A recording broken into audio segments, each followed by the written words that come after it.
Hi friends, நாம் இன்றைக்கி என்ன விலாக் பார்க்க போகிறோம் அப்படின்னா, லாஸ்ட் வீக் நாங்கள் போன சதுரகிரி மலை பயணத்தை பற்றி தான் பார்க்க போகிறோம். இந்த பயணத்துக்கு யார் யாரெல்லாம் போனோம் அப்படின்னா, நான், என்னோடய ஹஸ்பண்ட், என்னோடய சிஸ்டர் அண்ட் அவங்களோட பசங்க எல்லோரும் போயிருந்தோம். ரொம்ப அழகான அட்வென்ச்சரஸ் பிளேஸ். நீங்கள் கண்டிப்பாக விசிட் பண்ணுங்கள். உங்களுக்கு இந்த விலாக் ரொம்ப யூஸ்ஃபுல்லாக இருக்கும்னு நான் நினைக்கிறேன். அண்ட் இந்த பாதையெல்லாம் பார்த்திங்கன்னா நார்மலாலாம் இல்லை. ஒரே ஒரு கற்கள்லாம் வந்து கூர்மையான கற்கள், அப்புறம் சதுரமான கற்கள், அப்புறம் பாதைகள்லாம் வளைஞ்சு நெளிஞ்சு இருந்துச்சு. காட்டுக்குள்ளே போகிற பாதைகள், அப்புறம் நடுவில் சின்ன சின்ன நீரோடைகள்லாம் இருந்துச்சு. பார்க்குறதுக்கு ரொம்ப அழகாக இருந்த ஒரு சூழலை வந்து நாங்கள் ரொம்ப ஃபீல் பண்ணி போனோம். சிவனை நாங்கள் தேடி போகிற அந்த அனுபவம் ரொம்ப இனிமையாக இருந்துச்சு எங்களுக்கு. பாதைகள் பாருங்களேன், நீங்களே பாருங்கள். இந்த மாதிரி தான் இருந்துச்சு. அந்த ஸ்டிக்கு எதுக்கு நான் யூஸ் பண்ணியிருக்கேன் அப்படின்னா, என் பேலன்ஸ் பண்ணுறதுக்கு. கல் மேடும் பள்ளமாக இருக்கும்போது அந்த ஸ்டிக்கை ஊண்டி போகிறது ரொம்ப நல்லா இருந்துச்சு. அங்கங்கே கொஞ்சம் நேரம் உட்காந்து நாங்கள் ஸ்நாக்ஸ் சாப்பிட்டோம், ரெஸ்ட் எடுத்தோம். ரொம்ப ஜாலியான ஒரு ஃபீலாக இருந்துச்சு.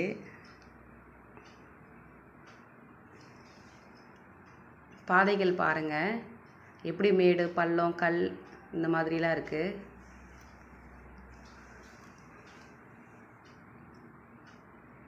ஸ்நாக்ஸ் சாப்பிட்டுட்டு மறுபடியும் பயணத்தை தொடங்க ஆரம்பிச்சிட்டோம். இந்த பயணத்தில் 7 மலை இருக்குதுன்னு சொன்னாங்க. ஒவ்வொரு மலையும் நாங்கள் கிராஸ் பண்ணும்போதும் ஒரு ஃபீல் இருந்துச்சு. பாதைகளோட இது டிஃப்ரெண்ட்டாக இருந்துச்சு. ஒரு மலையவே வந்து நடந்து போய் கிராஸ் பண்ணுற மாதிரி இருந்துச்சு.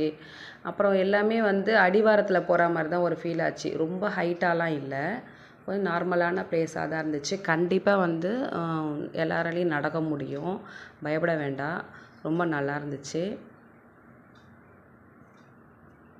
அப்புறம் திடீர்னு மழை வருது, திடீர்னு வெயில் அடிக்குது, அந்த மாதிரியெல்லாம் இருந்துச்சு. ரொம்ப டிஃப்ரெண்ட்டான ஒரு அனுபவமாக இருந்துச்சு. மறுபடியும் நாங்கள் பயணத்தை ஸ்டார்ட் பண்ணிட்டோம்.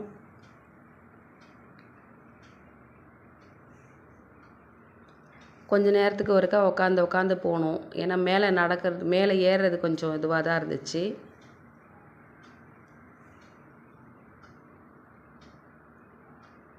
நடுவில் வந்து குழந்தைங்க வந்து தண்ணியை பார்த்ததும் ஓடி போய் விளையாட ஆரம்பிச்சிட்டாங்க. நல்லா என்ஜாய் பண்ணாங்க. நிறைய மீன்கள்லாம் இருந்துச்சு, மீன்களோட விளையாட ஆரம்பிச்சிட்டாங்க. இந்த மாதிரி ரோப் கயிறும் கொடுத்துருக்காங்க சப்போர்ட் பண்ணுறதுக்கு, கொஞ்சம் பெரியவங்கள்லாம் நடக்கிறதுக்காக. இந்த ரோப் கயிறை பிடிச்சி அந்த ஓடையை கிராஸ் பண்ணுறதுக்காக. அண்ட் இந்த வழியில் வந்து ரொம்ப மழைலாம் வந்து ரொம்ப தண்ணி இருந்துச்சுன்னா அப்போ வந்து அதை பிடிச்சி தான் வருவாங்க. நீங்களே பாருங்கள், நிறைய பேர் விளையாடுறாங்க அண்ட் ரோப் கயிறை பிடிச்சி தான் ட்ராவல் பண்ணுறாங்க. அதுக்கப்புறம் நாங்கள் என்ன பண்ணிடணும், பயணம் ஸ்டார்ட் பண்ணும் போதே நாங்கள் 5 கிலோ அரிசி வாங்கிட்டோம். மலையில் கொண்டு போய் கொடுத்துட்டு அன்னதானத்துக்கு கொடுக்கலாம் அப்படின்னு சொல்லிட்டு. அதுக்கு தான் அந்த அரிசி பையை எடுத்துகிட்டு போயிட்டுருக்கோம். அதை எல்லோரும் மாற்றி மாற்றி கொஞ்சம் நேரம் தூக்கிட்டு போயிட்டு மேலே கொண்டு போய் சேர்த்தோம். போகிறவங்களுக்கு எப்போவுமே வந்து அன்னதானம் போட்டுட்ருக்காங்க. ரொம்ப நல்லா இருந்துச்சு அதெல்லாம், அந்த அனுபவம்லாம். இங்கேருந்து நம்ம நடந்து பசியோடு போகிறோமா, அப்போ வந்து சாப்பிட்றதுக்கு வந்து ரொம்ப நல்லா இருந்துச்சு.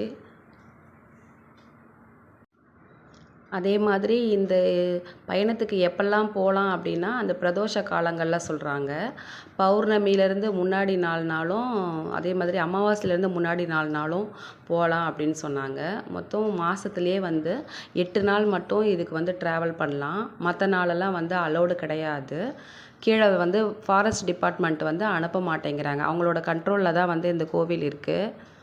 அண்ட் அறநிலையத்துறையை வந்து சார்ந்திருக்கு.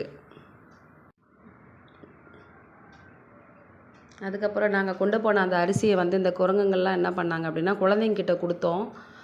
பறிச்சுட்டு கீழே எடுத்து போட்டு கொஞ்சம் சாப்பிட்டாங்க.